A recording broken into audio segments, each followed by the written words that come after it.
we've got a little home improvement project that I thought I might turn the camera on and show you guys. I might help you guys out. Now last night my roommate had a problem using his key. This is actually my key. His key would not turn the deadbolt over, so I'm going to troubleshoot it. What I found is I put some WD-40 in it, and I had a lot of metal filings that showed up, so my guess is the new keys weren't ground down, and that caused problems with these tumblers binding inside the cylinder. So what I'm going to do is show you how it works, and then we're going to put it back together, and hopefully we'll solve the problem in the process. Okay, let's get started. I'm going to zoom in a little bit more. Now, with the key, it's always good to make sure you know what you're doing before you get yourself into it. I had a little bit of training at Lowe's when I worked there. They showed me how to assemble these, and this is also a fairly simple one. There are more complex ones out there. But having said that, if you have two locks like I do, you can at least lock the lower one and take apart the top one, or vice versa. And the way it works is fairly simple. You have this part, which is anchored to your door, and this is actually the part that you're going to put your key into. And what you want to be able to do is rotate that inside the housing. So the way these tumblers work is, I don't know how well you can see it, there's this section here which they all reside inside of. You can see where they slide in and out of there, and you have this one little piece of metal which holds them in place.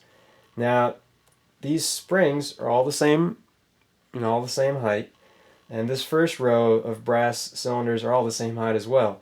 Now this lower one is where your key is going to match up to, and they should all be the same elevation, because what you're trying to do, I'll show you an example of it. Put my key in, take a tumbler, and you'll notice that is sticking out a little bit, which means that particular tumbler is in the wrong spot. So when we put them all in, you can see, well, let's put it over here. That one is a perfect fit. It's flush with it, so I'll be able to turn the cylinder if that's the only pin in there. And as I pull the key out, you'll see it move up and down. Now, notice how it's stuck in place. That could be a problem if it's binding and your springs doesn't have enough pressure to push it back down. So, there's various problems that you could have. I was hoping it was just that, and we're going to find out. One more thing, if you're trying to figure out how this part plays a role when it's sitting in there, you have this attached with that ring, and as you turn it, the inside will rotate that, and this slides your bolt in and out of the doorway. So we'll take a look at that when I'm putting back together. Okay, so I've used WD-40 on all these parts, and I actually used it to get all the crud out of there. And I wouldn't use it as a lubricant simply because it replaces itself, displaces whatever's there, and that's why it breaks, rusty bolts free. I'd recommend like a graphite sort of lubricant in this situation, simply because if you put like grease or oil, when you start putting your key in and out, that key is going to sit in your pocket, and then get whatever you're wearing filled with oil if you put too much on. So that's what I want to use here.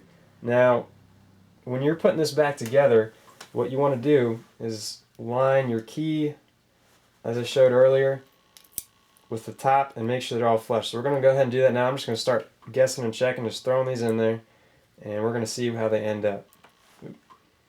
Definitely don't lose these. Yeah, you'll notice these have a cone tip to them, whereas these are perfect cylinders, and you want to make sure you're using the ones with the round tip so it can slide easily in and out of your key.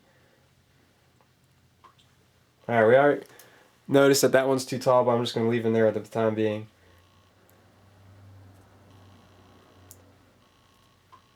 Alright, so we have 3 that are good and 2 that are a little bit too much, so we're going to take those out and swap them, see if that does the trick. Okay, now I don't know how well you can see that. They look fairly flush, but this one on the end is actually just protruding just a little bit, and that's going to be a problem. And I notice the center one's a little low, so I'm going to go ahead and swap those out again. Okay, I've got them all lined up. Take the key out, settle them all in there. I'm going to try it one more time. Alright, they're all sitting nice and smooth. And I also took a file, and first I did the inside of the cylinders, put a little bit of an angle on them, and then I smoothed the top surface out and made sure I got all the metal filings out of there. So we're going to go ahead and put it back in. and I've already put the top ones in, kind of let them settle. So right now, the bolt will not turn. I'm going to try to put the key in, and there we have it. It works. What you want to do is put your springs back on top of each one. It should be sitting pretty low at this point. And the last one. Okay. And what we have is this little retaining clip here, and we're going to push that right back. Try to do it even so we don't push the springs one way or the other. And here, just a little quick snap. So, check it real quick. Nothing's turning. So you put it in, turn it, lock it, take it out, and put it back in, unlock it. Alright, this key's working a lot better. All it was getting hung up on those burrs, and I smoothed them out. So, and the second problem we had was these individual elevations are a little bit too low for this key, but it still gets by. So, there we are. Alright, I just want to show you a little recap of what was going on here. We have that cylinder that rotates for your key. This is your key in here. And these are cross-section views. And what I wanted to show is, here's your spring and that upper pin, and the lower pin, or whatever the technical term is. And what we had happened was the keys have been made so much they've been milled down too far, and they didn't quite clear that area and be level, and so you could rotate it in the housing. Here is what you want to have ideal, is where that lower pin and upper pin meet right in the middle of that cylinder that's going to be rotating, or it could be too high as well. So what you want to do is make sure those pins line up as best you can. Now what I did to kind of solve our problem, they still seat a little bit low, is if you're looking at it kind of at an angle, here's your cylinder. You have an option. What I did was I filed, instead of that being a nice sharp surface, what I did was I kind of gave it a little bit of an angle, so that when it has a little bit of a lip there to ride on, a little bit of a ramp to give it a little bit of incentive. Alright, so there you go. And one more thing we're going to do is put this back on. See, there's a little bit of a area for that groove to go in. So what we're going to do is we're going to stick that, and we're just going to slide the pin on.